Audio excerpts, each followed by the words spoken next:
Salut à tous et bienvenue ici au parc Astérix. On est de retour dans un parc que je connais très bien. Et attends, mais qui êtes-vous, monsieur? Bonjour, enchanté. Comment allez-vous? Ce comeback après 2 ans. C'est le retour de monsieur. Le comeback avec Maxime. Ah, j'ai pas le temps papier. Ouais. C'est le retour de Valentin sur la chaîne. Pour cette petite journée ici au parc Astérix, on va profiter évidemment des meilleures attractions. On va essayer de bien profiter du parc malgré la fréquentation et l'attente qui risque d'y avoir. Et je disais que donc c'est une journée classique puisque le parc referme à partir de 19h et plus à 22h comme c'était prévu avant l'instauration du pass sanitaire. C'est un petit peu dommage, surtout quand on voit que la fréquentation aujourd'hui est quand même assez élevée malgré tout. Mais on va essayer de profiter un maximum malgré ça. C'est parti pour une journée au parc Astérix. Et le tout dans les règles de l'art, hein, avec le port du masque de manière correcte et en se lavant les mains.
Tranquillement les attractions, tranquillement c'est le cas de dire puisque il y a quand même pas mal de monde.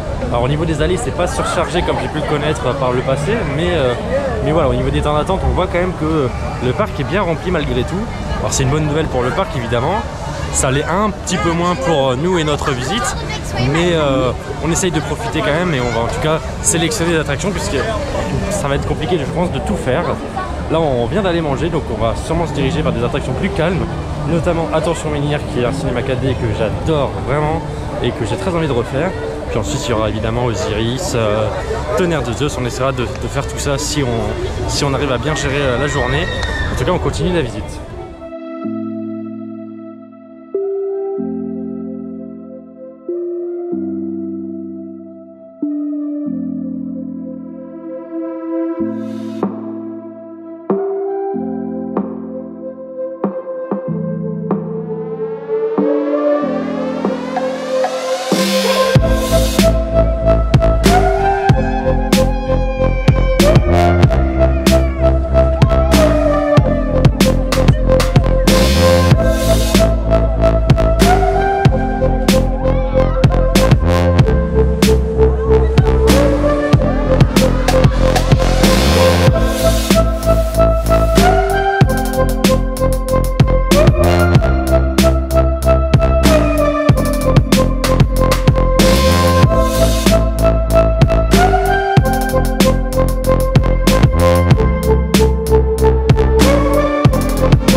arrive quand même à enchaîner un petit peu les attractions. On a fait Osiris, on a fait Goudurix. Là on est en train d'attendre pour Tonnerre de Zeus. Alors il y a 1 heure d'attente, c'est l'attraction avec le plus d'attente durant la journée. Mais voilà, on arrive à enchaîner un peu toutes les coasters et toutes les attractions. On n'aura peut-être pas forcément le temps de tout faire. Je sais pas si on aura le temps de refaire quelque chose. Et tu veux un petit câlin? Coucou. Bref, on continue la journée, ça se passe très bien, il fait très très beau surtout, donc c'est parfait. Une chance, merci d'attacher au centre de sécurité.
C'est la fin de cette journée ici au parc Astérix.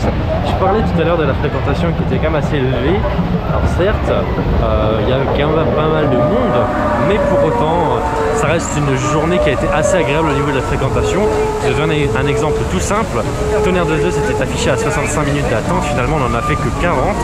Pour cette attraction, c'est quand même plutôt pas mal, puisque c'est souvent une attraction qui atteint l'heure d'attente très facilement. Donc on a quand même bien profité, on a fait un peu toutes les attractions principales, tout ce qu'on voulait faire en tout cas. Et on s'est même permis d'avoir un deuxième tour d'Osiris en toute fin de journée. Là voilà, c'est la fermeture, donc on se dirige vers la sortie tranquillement. Donc c'était vraiment une journée très sympathique, en bonne compagnie en tout cas. Oui, d'un côté d'un côté comme de l'autre. Et alors un petit point quand même de réserve, il y a un petit peu un manque d'entretien on va dire sur le parc. Je trouve qu'il y a certains coins qui sont pas forcément très propres. Alors je parle pas de détritus ou de déchets par terre, etc. Je parle plus d'un aspect plus sale du style toile d'araignée, de la poussière par-ci par-là, bref. Je pense qu'avec les périodes de fermeture qu'ils ont eues, c'est dommage qu'il n'y ait pas eu un petit coup de nettoyage qui soit fait par-ci par-là. En tout cas, ils n'ont pas utilisé cette période à bon escient à mes yeux, contrairement à d'autres parcs qui l'ont fait. Donc c'est dommage. Et voilà, je tenais à apprécier ce petit point-là, mais pour autant, ça reste quand même une bonne journée. C'est pas mon parc préféré, mais pour le coup, on s'y amuse toujours bien. Et il y a quand même des attractions très sympathiques. Évidemment, hâte de découvrir maintenant les nouveautés qui ont été annoncés en 2022 et 2023. Et j'espère que ça sera en tout cas très sympa et que ça me permettra de revenir plus facilement. C'est donc la fin de cette vidéo, merci de l'avoir regardé jusqu'au bout. On se donne rendez-vous très prochainement pour de prochains vlogs dans d'autres parcs. Et n'hésitez pas à vous abonner à cette chaîne si ça n'est pas déjà fait. Merci encore de votre fidélité, à très vite, salut. Bisous bisous, sortez couverts.